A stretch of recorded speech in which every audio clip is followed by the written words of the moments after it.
पुराने समय से आया एक सय्यन कोरजाक, जिसने आते ही शक्तिशाली ग्रैंड प्रीस्ट को रोक दिया। और अब ऐसा लगता है कि टूर्नामेंट ऑफ गॉड्स में ग्रैंड प्रीस्ट नहीं जीत पाएगा और अपने प्लान को अंजाम नहीं दे पाएगा। लेकिन ग्रैंड प्रीस्ट की मदद करने जोन 2 में एक और रहस्यमय फाइटर आ चुका है, लेकिन उसके आने से गोकू और जिरन की जान पर खतरा बन चुका है, क्योंकि गोकू और जिरन अभी लड़ने की हालत में नहीं हैं। बैक टू बैक फाइट करने के बाद उनको रिकवरी की बहुत ज्यादा जरूरत है। तो किस तरीके से कोरजाक गोकू और बाकी सय्यन्स को बचा पाएगा, या फिर ग्रैंड प्रीस्ट और उसके साथ आया एक और न्यू टीममेट इस टूर्नामेंट ऑफ गॉड्स को जीत जाएंगे। और अगर आपने अब तक इस टूर्नामेंट ऑफ गॉड्स की फाइट्स को नहीं देखा है तो पूरी प्लेलिस्ट का लिंक ऊपर कार्ड में और नीचे डिस्क्रिप्शन में आप लोगों को मिल जाएगा, जिससे कि आप लोग देख सकते हैं एक ऐसा टूर्नामेंट जो टूर्नामेंट ऑफ पावर से कहीं ज्यादा बेहतर है। तो चैप्टर 27 को स्टार्ट करते हैं। ग्रैंड प्रीस्ट और कोरजाक अपनी लड़ाई के बीच। तुम सय्यन्स कभी रूल्स को फॉलो नहीं करते और यही तुम्हारी सबसे बड़ी कमजोरी बनेगी कोरजाक। ग्रैंड प्रीस्ट कोरजाक को कहता है, पर ग्रैंड प्रीस्ट की बात का मुंह तोड़ जवाब देते हुए कोरजाक कहता है, नियम डरपोकों के लिए होते हैं प्रीस्ट। सय्यन्स का सिर्फ एक ही नियम है, सारे नियम को तोड़ना। कि कोरजाक के इतना कहते ही ग्रैंड प्रीस्ट गुस्सा हो जाता है और वो एक अटैक करता है अपने हाथ से, छोटी छोटी एंजेलिक एनर्जी निडल से कोरजाक की तरफ। और हर बार की तरह कोरजाक उस अटैक को डॉज करने की बजाय उस अटैक के सामने कूद जाता है और उस अटैक का कोरजाक पर कोई असर नहीं पड़ता। और ग्रैंड प्रीस्ट फिर चौंक जाता है और कोरजाक ग्रैंड प्रीस्ट के बिल्कुल पास आकर ग्रैंड प्रीस्ट को एक जोरदार सर से अपने अटैक करता है ग्रैंड प्रीस्ट के सर पे, जिससे कि ग्रैंड प्रीस्ट उड़ता हुआ जाता है। अब तक इस रहस्य को जानना बहुत मुश्किल है कि कोरजाक ऐसा कैसे कर पा रहा है, लेकिन ग्रैंड प्रीस्ट अपने आप को संभालता है, क्योंकि वो भी एक बहुत ताकतवर फाइटर है। और फिर से वो अपना डिवाइन स्पेस अटैक कोरजाक पर करता है और कोरजाक एक बहुत ज्यादा प्राइमल रेज से चिल्लाता है और देखते ही देखते ग्रैंड प्रीस्ट की डिवाइन स्पेस क्यूब चकनाचूर हो जाती है।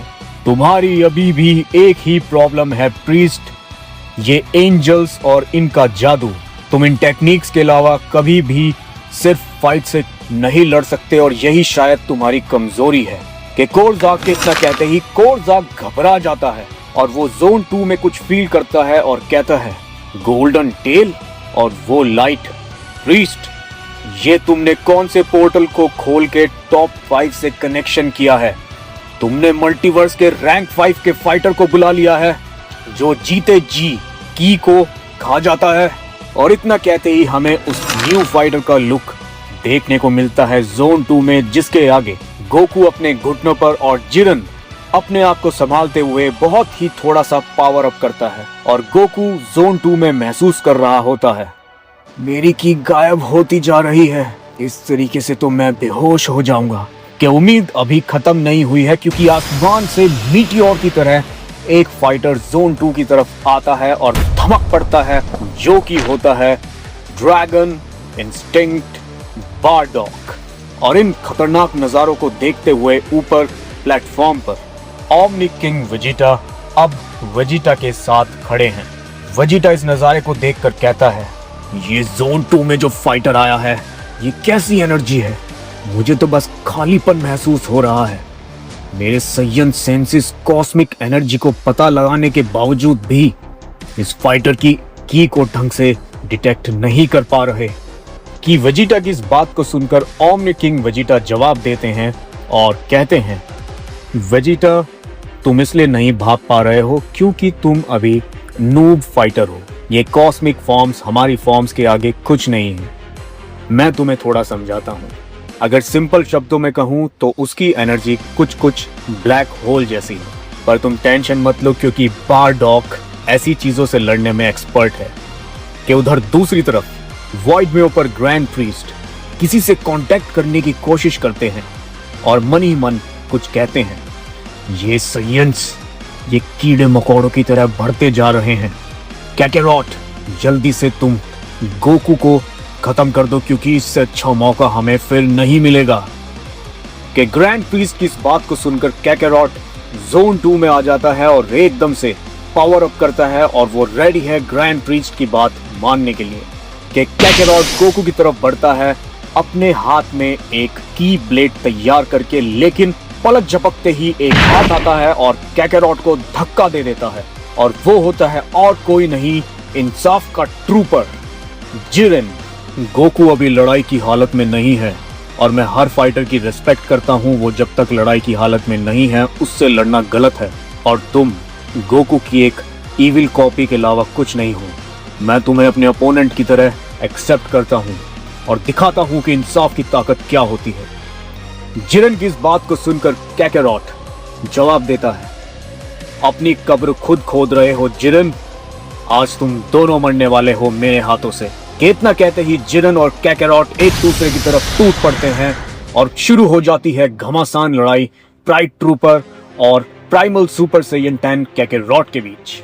कि उधर दूसरी तरफ बारडॉग भी नहीं रुकता और ड्रैगन इंस्टिंक्ट बारडॉग उस फाइटर की तरफ एक बीम अटैक मारता है, लेकिन क्या बारडॉग का बीम अटैक भाप की तरह उड़ जाता है और वो रहस्यमय फाइटर कहता है, सैयन्स, मैंने बचपन से देखा है अपने चारों तरफ अपने लड़ाई के स्टाइल में बहुत माहिर होते हैं, लेकिन ऐसे बचकाने हमले मेरे पर काम नहीं करेंगे बारडॉग। और बारडॉग इस चीज को सुनकर चौंक जाता है कि इसको मेरा नाम कैसे पता, लेकिन बारडॉग रुकता नहीं और वो बिजली की रफ्तार से उस फाइटर की तरफ टूट पड़ता है और कहता है, अब मैं तुम्हें दिखाता हूं अपनी ड्रैगन इंस्टिंक्ट की असली ताकत। और वो फाइटर उसके अटैक को रोकने के लिए अपना हाथ बढ़ाता है, लेकिन बारडॉग बड़ी आसानी से उस पर एक पंच अटैक कर देता है और वो नया फाइटर चौंक जाता है और कहता है, कोई एनर्जी नहीं, बस फिजिकल पावर। क्या ये जान गया है मेरे फाइटिंग स्टाइल को?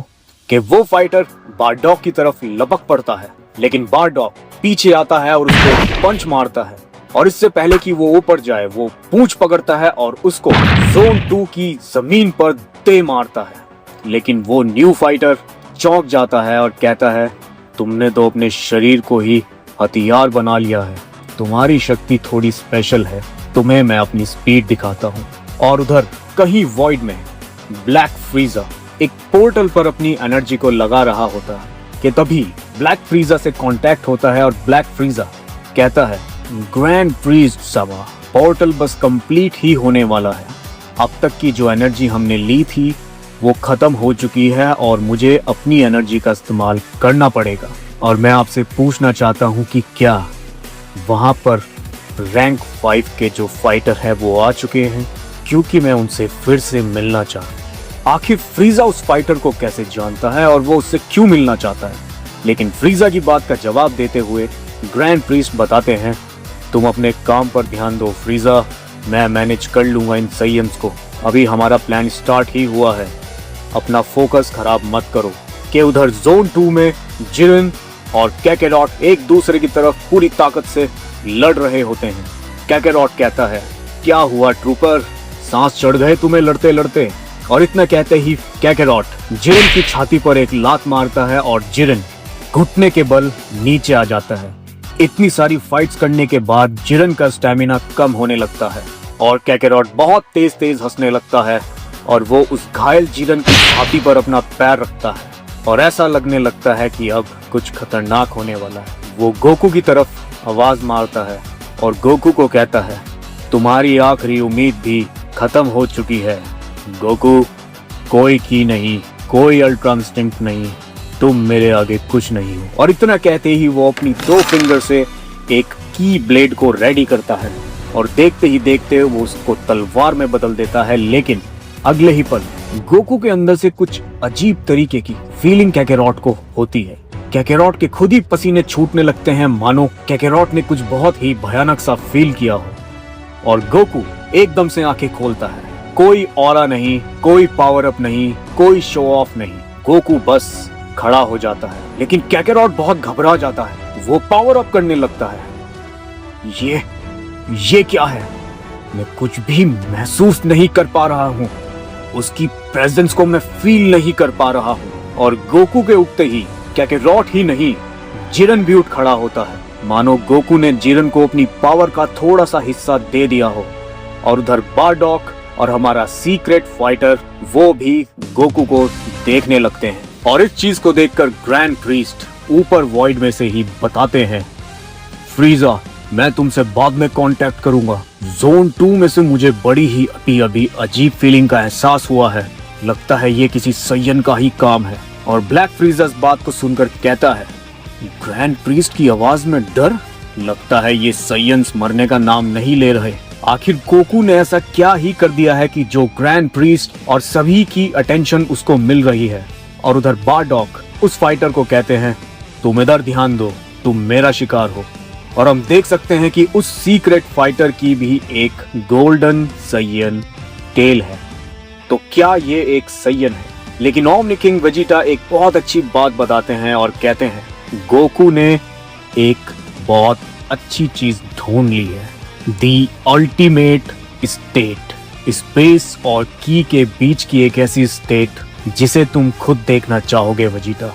और वेजिटा भी इस चीज को सुनकर दंग रह जाता है। और उधर काकारोट सुपर सैयन 10 अपने ब्लेड को रेडी करता है, लेकिन गोकू धीरे धीरे चलते हुए आता है और जोन 2 में जो उस रहस्यमय फाइटर की एनर्जी और की को एब्जॉर्ब करने वाली इस टीम थी, वो भी गोकू का अब कुछ नहीं बिगाड़ रही होती।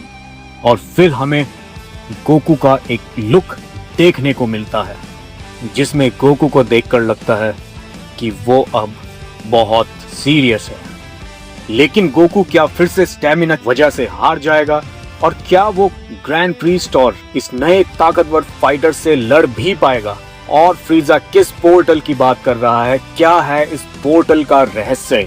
और ये कौन सी स्टेट गोकू ने अभी अभी अनलॉक करी है? चैप्टर 28 कमेंट सेक्शन में लिखना मत भूलिएगा। अगर आप लोग चैप्टर 28 जल्द से जल्द अपलोड होता हुआ देखना चाहते हैं, या फिर अगर वो अपलोड हो गया होगा तो ऊपर कार्ड में लिंक या फिर नीचे डिस्क्रिप्शन में आपको प्लेलिस्ट का पूरी लिंक मिल जाएगा, वहां पर जाकर आप देख सकते हो। और ऐसे ही अमेजिंग चैप्टर्स आप लोगों का वेट कर रहे हैं। तो अगर आप चैनल पर न्यू हैं तो चैनल को सब्सक्राइब करना बिल्कुल मत भूलिएगा। और आपको वीडियो अच्छी लगी तो वीडियो को लाइक करना भी बिल्कुल मत भूलिएगा, क्योंकि स्टोरी अभी तो स्टार्ट ही हुई है। तो चलिए मिलते हैं नेक्स्ट वीडियो में, तब तक के लिए कामेहामेहा।